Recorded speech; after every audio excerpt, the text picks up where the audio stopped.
Good. All right, Standard, how is install progressing? Are you on pace with your install so far? Yes, we're on pace. We got a lot of our defense in. The June and July really helps us, kind of be further along than we were in the past. And so we got a lot of defense in. And now we got to now we're still installing, right? But then you got to slow it down so guys are not thinking so much so you can continue to evaluate them. But we have a lot of our defense in. Okay, and then kind of a two-parter. Your top takeaways from Saturday's scrimmage. And then, I'll finish the second part. Yeah, so Saturday scrimmage, what we got to do defensively as a whole is just start fast. Got to start a lot faster. Our twos started off, and we didn't start off like we should, right? Not to our standards. The ones go out there and they get a 3 and out, and the next drive was a 4 and out, and then on the third down, it was a 3rd and 16, and we gave up an explosive pass. So we got to do better there. Our energy and how you scare offenses.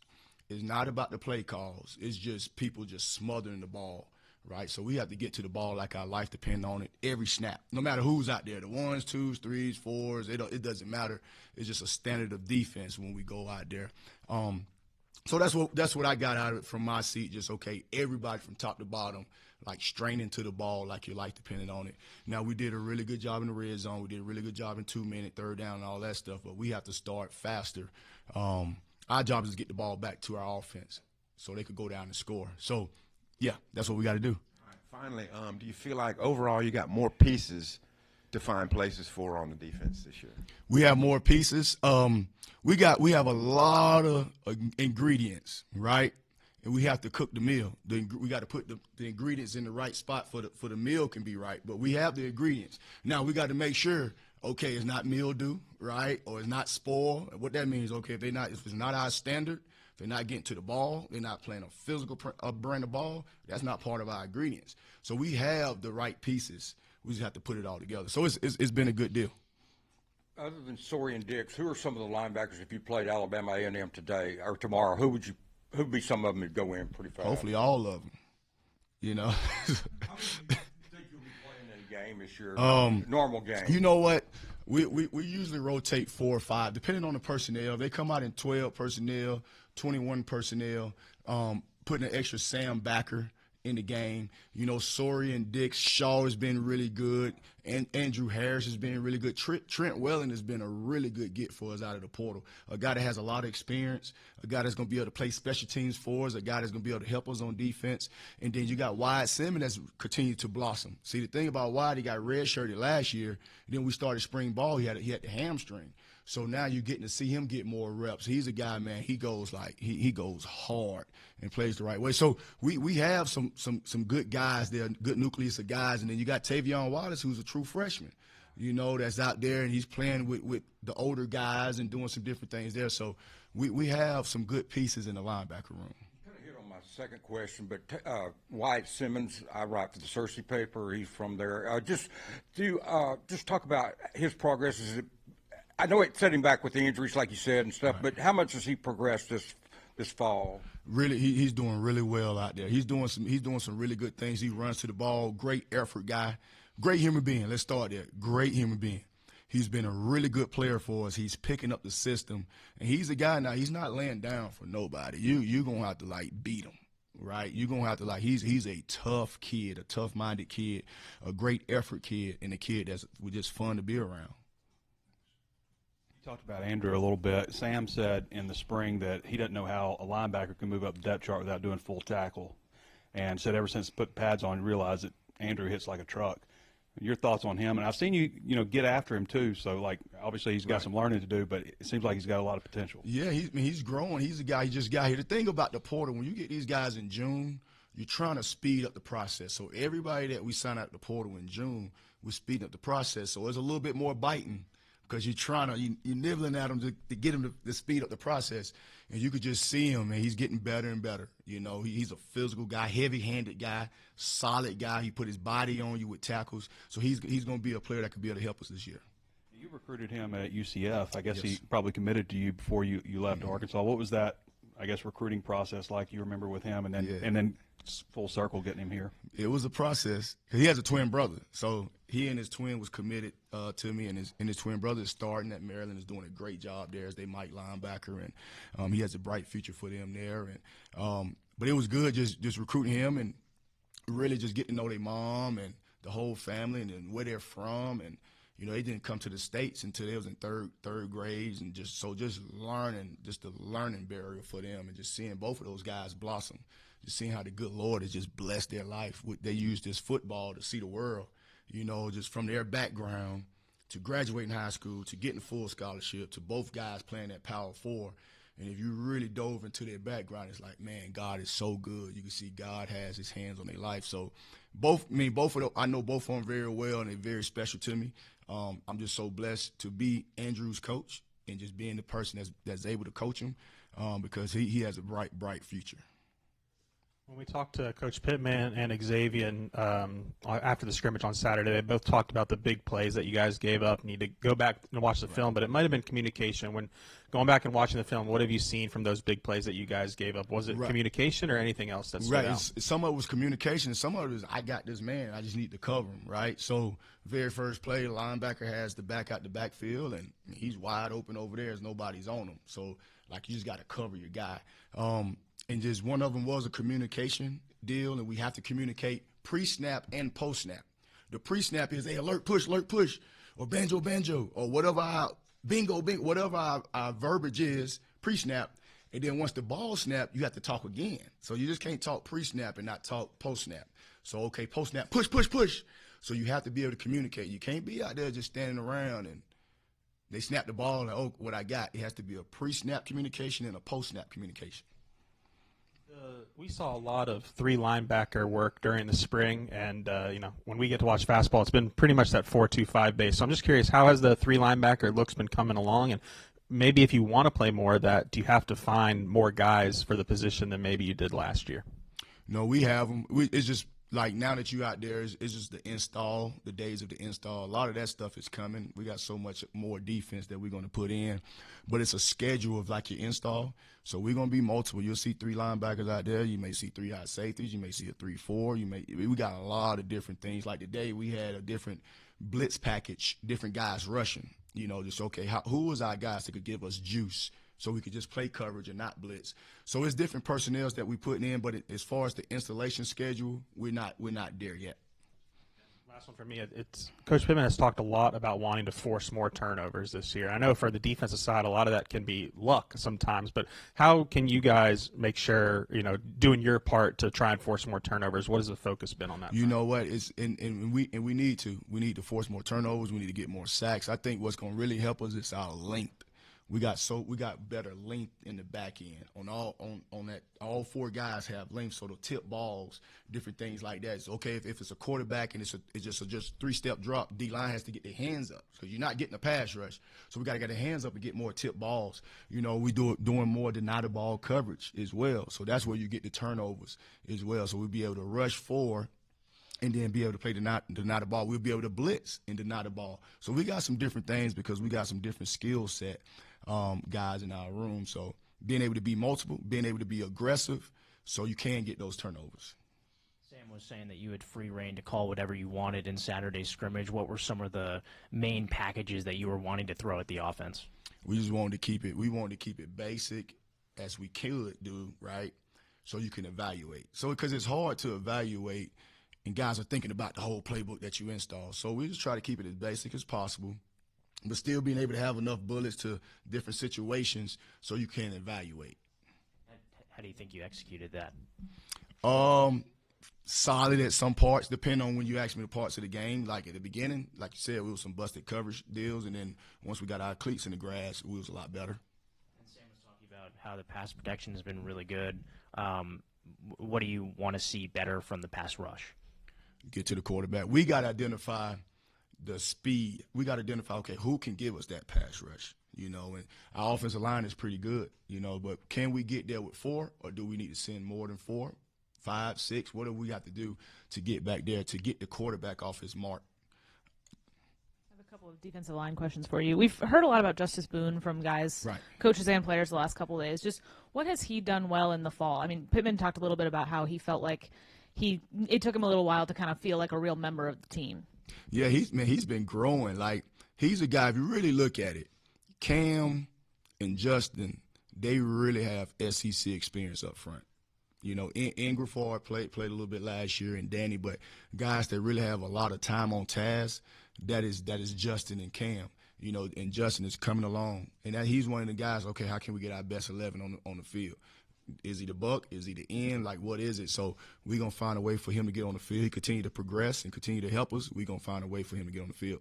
In the spring, when we talked to you about Quincy Rhodes, you said you wanted him to be Quincy and not try to be Landon Jackson. Do you feel like he's embraced that, and what do you feel like Quincy's identity is? Quincy, I tell all our guys, man. I was talking to the linebackers about this. Like everybody in this room is special. Everybody looking at me right now. Like, the good Lord made you for a reason. Man, don't give away that gift trying to be somebody else. Just be you. So Landon has done great things, and he's going to do great in the NFL, and Quincy going to do great things, and Cam going to do great things. And, like, the good Lord made all of us individuals for a reason and gave us a gift. So we got to make sure we use the gift that he gave us, you know. So don't misuse that gift by trying to be somebody else. So that's my word to the guys. Staying on the defensive line, I want to ask you about David Okei. You know, he's a guy that he was banged up a little bit during the spring. What does he bring to the table, and kind of what do you need to see out of him, you know, the rest of the fall? Yeah, he bring experience, played a lot of ball, played a lot of ball. So just need him to continue to pick up the system, you know, continue to grow, and Coach Adams continue to get him understanding the system. But he's a guy that brings a lot of experience for us. From the scrimmage, I'm curious, after you went back and watched the film, was there anybody that you saw like, hey, this guy ran with the threes, but he did so well, we need to give him a look with the twos? Or a guy that ran with the twos and, hey, we need to give him more looks with the ones? Anybody make a move in the scrimmage? We don't really, like, it's going to be moves. Let me say that. But it's not really 1, 2s, and 3s. Like, it could change today, it could change tomorrow. Like, we were talking about Andrew moving up. So it's forever fluid. Is nothing that's just constant for us, because you can be with the ones, with the 2s, 3s, with the 2s, or whatever. So it's forever fluid. So I think it's some guys that did some good things, though. Coach, kind of building off of that, you've talked in the past about guys who can be fluid in the secondary, maybe be a cover guy and then also be a safety, or on the line, maybe at times be somebody you could shuffle. Have you identified some of those types, some of those flex guys for you on defense? Larry Worth will be one of them that comes to mind, that he could do multiple things for us, and you'll see us lining him up all over the field. You know, I mean, he's a guy, he's 6'5", 225, and very athletic, very smart. So he's a guy that we can line up a lot of different places. And you see Caleb Wooden lining up different places, and Miguel Mitchell. He's just, his FBI football IQ is like off the charts. So we have like the ingredients. We just have to put them in different spots. You'll see Story different spots. So, but the guy that comes to mind would be a Larry Worth, because he could do like 3 things, 3 different positions. And then just one more. Last year in some games, it felt like the defense, I mean, Coach Pittman talked about this the other day, almost carried y'all, right, in some of those games.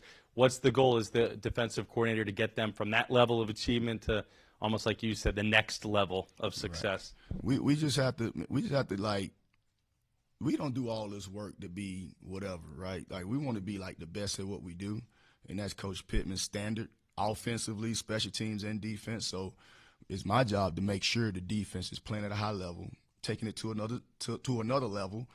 This is our 3rd season, right, in the system. Now, the portal is a little different than the older days. The 3rd season, you're like, okay, this is the 3rd year in the system. The guys should have it, but it's forever. The portal is like a revolving door. But the standard haven't changed. Like, if you're playing the University of Arkansas, you're playing their offense, their defense, their special teams, you're going to see, okay, those guys play hard and they play with a passion. So we just have to take it to another level and be a dominant defense, right? And how you do that, a lot of times, yes, you got to have players, but whoever's out there, those 11, man, just bust your tail to the ball. And when you get there with bad intentions. And everything else take care of itself. What type of improvements have you seen out of Steven Dixs during the summer, and what are some of your expectations for him this year? Yeah, I mean, he's our Mike Backer. He's been around a long time. You know, he's a guy that's played a lot of football, and he gets our front set. He's our communicator. Looking for him to just take over like he has. He is our Mike Backer. So he's our thumper. He's our enforcer. Very, very pleased with his progress. he's recently engaged. Like, he's a man. So need to be a man on Saturdays like he will be and like he was in the past. And then pairing it up with another returner and Xavier Story, how important has it been for you to have both of those guys back for this season? It's been good. It's been good to get those guys back. Their second year in the system, right? Steven, I don't know when Steven got in the spring or the fall in June, but I know Story was here in the spring. Just those guys getting there that second year and understanding what we're doing, understanding the standard, and just watching those guys just take over, you know, watching Steven, watching Sawyer, watching Larry, watching Miguel, guys that's been here, watching Cam, because now you use those guys to get the guys that just got here up to date on the standard and the expectations.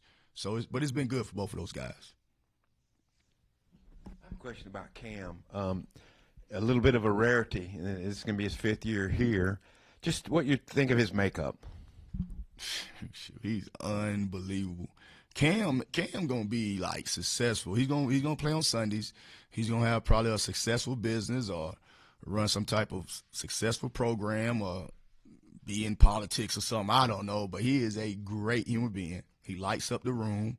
You know, it's hard to find, and that's something like that needs to be celebrated. Like, he is a Arkansas man. He stayed here, didn't leave. People was coming at him with a lot of money, and he stayed here. So when you're talking about, okay, he's going to be a guy that could come back to football games and people going to know who he is. He could be able to bring his kids here. It means something because he stuck it out. It's year 5. It's unheard of. So he's a guy that's embraced the state. He's a guy that loves the state. He's an unbelievable human being. I could go on and on about Cam. He's unbelievable. The 3 high that worked so well against Tennessee, was the Texas scheme similar on that? And then also, how much did that kind of structure help what you were doing last year? It helped a lot. I mean, it helped a lot because you have to, like, you can force feed whatever your scheme is, or you can adjust to your personnel, right? And we had to adjust to it, and we're not going to throw that. We're not going to throw it away. We got it in the playbook. So it's some good stuff. It's some things that we can sprinkle out there when need be, and we haven't put it in this fall camp, but it's in the playbook. So again, what is your personnel? How can you get these guys to play as fast and physical and confident as you can? And that was something that we did last year. Will we use it this year? I don't know, but it's in the playbook. Hoping you can enlighten us a little bit more on Miguel's FBI, as you called it. And yeah. Also, we haven't seen, I don't know if I've ever seen a secondary that's potentially as big with 226, 222, and a couple of 200-pound cornerbacks possibly, and 200-pound nickel. Like, that size, have you been around a defense with that kind of size yet? No, I can't recall. I recall a couple guys back there being that big, but not the whole back end. First of all, let me say Coach Sauter's does an amazing job. Coach Sauter's got those guys, like, they're big, they're strong, they're fast. So he and his crew does a great job. And length, like, you want to be able to close those windows that the quarterback is looking through, you know, and that's kind of what the length helps us with, you know. Now, you want to be big and fast, but you don't want to be big and slow. So big is awesome, but you got to still be able to run. So we had to make sure as they put it on, the strength and the weight that comes with putting on the strength, making sure they still can run. But getting off the bus, we're a good-looking team. We make sure we play that well on the field. So. And Miguel, just what I guess he redshirted last year, played, Right. Started a couple games. Just what he brought for you last year, maybe where he is now. Man, he is a very, very smart football player. Like, he sees things, it comes natural to him. He can make every check. You know, he can judge the ball. He got that knack to it. We got a couple defenses in where he is just off the quarterback for him, and he has a really good knack for just finding the ball.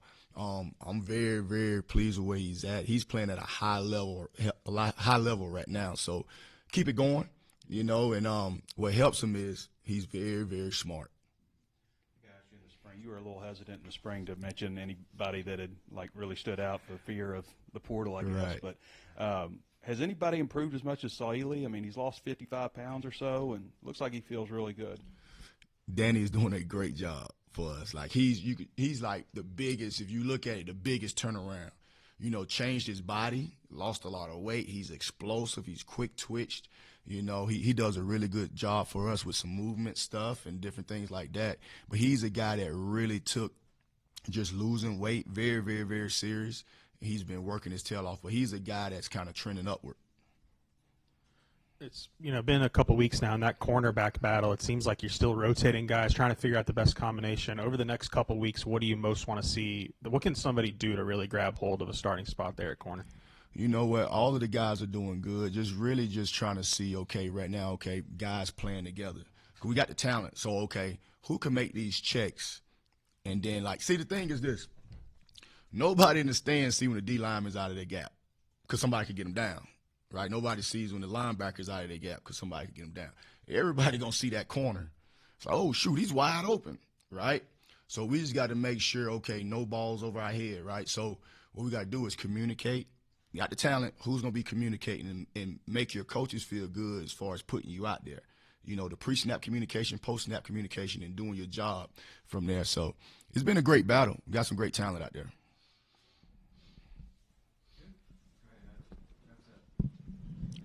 Coach, you mentioned Andrew Harris and his brother moved to the U.S. when he was in third grade. You've also got David Okei, Frank Mulipola, and guys on the offensive side, Poshka and Rohan Jones. Just curious, what's that like as a coach, having different guys from around the world?